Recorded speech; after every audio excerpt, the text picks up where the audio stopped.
Hi friends, welcome to our channel Fatafat serial reviews. మనం మగువా ఓ మగువా episode 5 review ఈరోజు చెప్పుకుందాం. నిన్నటి ఎపిసోడ్లో ఎండింగ్లో చూసాం కదా, భోజనం చేయని కార్తికేయకు చేపల పులుసు గురించి ఎలా ఊరిస్తూ వర్ణిస్తూ చెప్తూ భోజనం తినిపించాలని ట్రై చేస్తుందో చెంచలమ్మ గారు. ఈరోజు ఏం జరుగుతుందో చూద్దాం. కార్తికేయకి చేపల పులుసు అంటే బాగా ఇష్టం ఉన్నట్టుంది. చెంచలమ్మ గారు ఆ చేపల పులుసు రుచిని, టేస్ట్ ఎలా ఉంది, ఎలా వండారని బాగా ఊరిస్తూ చెప్తూ తను తింటూ ఉంటుంది. ఈ ఈ చేపల పులుసు తినాలంటే పెట్టి పుట్టి ఉండాలి, రాసి పెట్టి ఉండాలి మనకు అనేసి చెప్తుంటే అప్పుడు కార్తికేయ ఉండబట్టలేక, ఏంటమ్మా నేను చెప్పిన అమ్మాయి గురించి నువ్వు ఆలోచించకుండా చేపల పులుసు అమ్మాయి గురించి ఆలోచిస్తున్నావు అని అంటాడు. తిని చూస్తే నీకు ఆ రుచి ఎలా చేసిందో అమ్మాయి తెలుస్తుంది అంటుంది. అన్నం కలిపి ఈ ముద్దలు నోట్లో పెట్టబోతుంది. అప్పుడు కార్తికేయ, నేను చెప్పిన అమ్మాయిని చూసావా అమ్మ అని అడుగుతాడు. కళ్ళకు నచ్చినవన్నీ మనకు జీవితానికి మంచివి కాదు నాన్న, నా మాట విని ఆ అమ్మాయిని మర్చిపో అని చెప్పబోతూ ఉంటుంది. నువ్వు ఇష్టపడిన అమ్మాయి కంటే 100 రెట్లు ఎక్కువ మంచి సంబంధాన్ని నేను చూస్తాను, పెళ్ళనేది 100 ఏళ్ల పంట అని చెప్తుంది. జీవితం నిండు 100 ఏళ్ళు సంతోషంగా ఉండడానికి కావాల్సింది యోగ్యత, అర్హత అనేసి చెప్తుంది. ఇవన్నీ ఉన్న అమ్మాయిని చూసి నేను నీకు పెళ్లి చేస్తాను అని చెప్తుంది. అప్పుడు కార్తికేయ, మనసుకు నచ్చిన అమ్మాయితో కాకుండా ఎవరినో చేసుకుని నేను ఎలా సంతోషంగా ఉండనమ్మా అని అంటాడు. ఆ అమ్మాయిని నువ్వు ఒక్కసారి చూస్తే నీకు కూడా నచ్చుతుందమ్మా అంటాడు. అప్పుడు చెంచలమ్మ, ఆ అమ్మాయి ఏం చదువుకుందో తెలుసా, అన్నదమ్ములు ఎవరైనా ఉన్నారా, అక్క చెల్లెళ్ళు ఎవరైనా ఉన్నారా అని అడుగుతుంది. ఈ వివరాలు ఏవి తనకు తెలియదు అంటాడు. అప్పుడు మనం అట్లీస్ట్ ఏదైనా ఇల్లు కడుతుంటే వాస్తు చూస్తాము, లేదా ఏమైనా ముఖ్యమైన కార్యాలు చేస్తుంటే ముహూర్తాలు చూస్తాము, ఏదైనా చిన్న వస్తువు కొనాలన్నా దాని రంగు, కలరు ఇలాంటివన్నీ మనం చూస్తాము, దాని సైజు ఇలాంటివన్నీ. మరి ఇవన్నీ ఏమీ ఆలోచించకుండా ముఖ్యమైన పెళ్ళి అంటే ఎలా నాన్న అంటుంది. అప్పుడు కార్తికేయ ఆ అమ్మాయి గురించి ఇలా వర్ణించబోతాడు. ఆ అమ్మాయికి భక్తి భావన ఉంది, భక్తి ఉన్నవాళ్ళు మంచి వాళ్ళై ఉంటారు.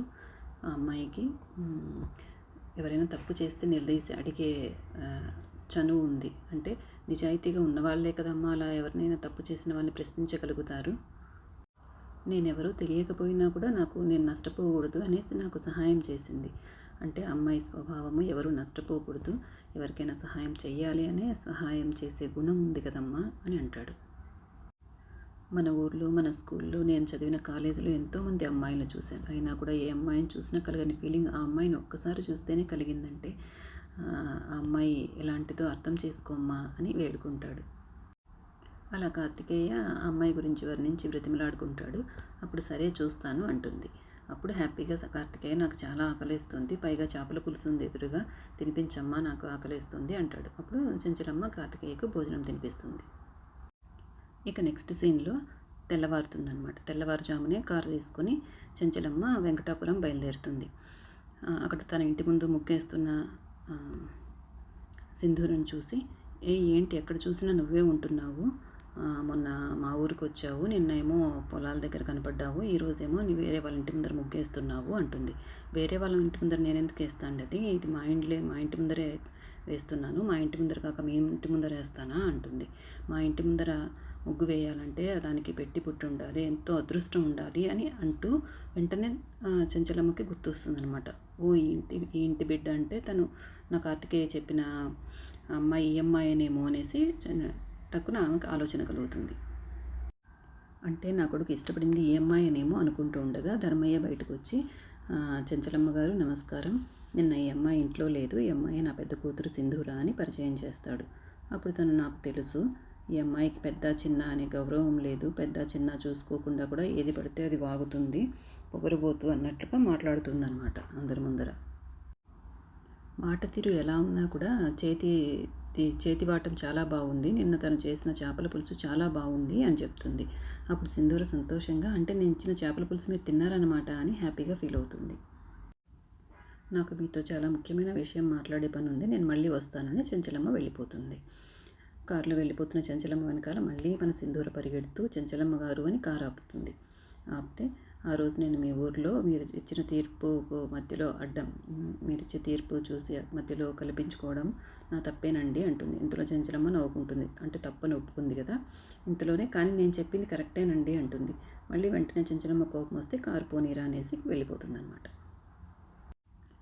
నెక్స్ట్ సీన్లో ఇక చెంచలమ్మ ఇంటి దగ్గర ఇంటి బయట కార్తికేయ వాళ్ళ నాన్న చంద్రము, ఇంట్లో మిగతా వాళ్ళంతా హడావిడిగా నిన్నట్లాగే కంగారుగా ఎవరి ఆలోచనలు వాళ్ళు చేసుకుంటూ భయపడుతూ ఏం చెప్తుందో చెంచలమ్మ అనేసి ఆలోచిస్తూ వెయిట్ చేస్తూ ఉంటారు. ఇంతలో చెంచలమ్మ కారు రానే వస్తుంది. చెంచలమ్మ కోపంగా దిగేసి లోపలికి వెళ్ళి సోఫాలో కూర్చుంటుంది. చెంచలమ్మ భర్త వచ్చి అమ్మాయిని చూసావా, నీకు నచ్చిందా అని అడుగుతాడు. అప్పుడు ఆ అమ్మాయి చూడ్డానికి చాలా అందంగా ఉంది, అందుకే మన వాడికి నచ్చి ఉంటుంది, కానీ అందం ఒకటే సరిపోదు కదా, ఇంకా చాలా ఉంటాయి పెళ్లి కోసం అని అంటుంది. ఆ అమ్మాయికి కొంచెం నోటి దురుసు ఎక్కువ అని చెప్పి కోపంగా చూస్తూ తన గదిలోకి వెళ్ళిపోతుంది. ఇక నెక్స్ట్ సీన్లో సింధూర ఇంట్లో వాళ్ళ నాన్న చెంచలమ్మ గారు మాట్లాడిన మాటలన్నీ గుర్తు చేసుకొని పడుకోబోయే ముందు భయపడుతూ ఉంటారనమాట. ఎందుకు ఆవిడ అలా అంది, ఎందుకు మళ్ళీ వస్తానంది, మన అమ్మాయి గురించి నోరు ఎక్కువ అని మాట్లాడింది అని ఆలోచిస్తూ ఉంటారు వాళ్ళ అమ్మ నాన్న. ఈ లోపల సింధూర పడుకోవడానికి వస్తుంది. అప్పుడు సింధూరని అడుగుతాడనమాట, ఆ చెంచలమ్మతో ఏమైనా గొడవ పెట్టుకున్నావా చెప్పు అనేసి గట్టిగా అడుగుతాడు. అప్పుడు సింధూర భయపడి జరిగిందంతా చెప్తుందనమాట. తీర్పు గురించి జరిగిన తన ఇన్వాల్వ్మెంట్ ఉంది కదా, అదంతా చెప్తుంది.